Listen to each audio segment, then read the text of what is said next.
अब जैसे ही फीमेल की एज 40 होगी, ये याद रखना कि 40 की एज होते ही उसकी बॉडी में एकदम से एलएच और एफएसएच इंक्रीज होगा। अब एलएच और एफएसएच जब इंक्रीज होगा तो उसमें पीरियड्स जल्दी जल्दी आने शुरू होंगे। ये हमेशा नहीं रहेगा, ये 5-6 साल रहेगा। पीरियड जल्दी जल्दी आने का मतलब 28 दिन का साइकिल था, जल्दी पीरियड आएंगे। अब उसके बाद अगली फेज जो आएगी उसको मेनोपॉज बोलते हैं। मेनोपॉज मतलब पीरियड्स आना बंद।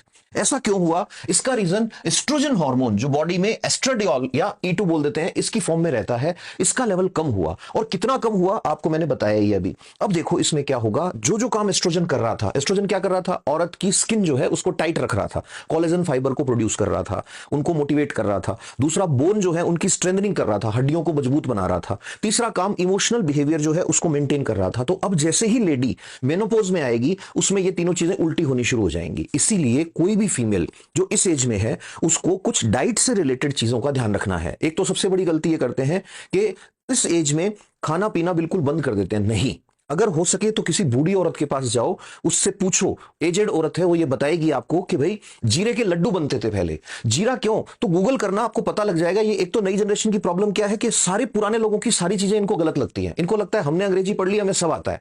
जीरे के लड्डू जिस फीमेल ने खाए हैं उसमें एस्ट्रोजन, फाइटो एस्ट्रोजन कहते हैं उस एस्ट्रोजन को जो प्लांट से मिलता है।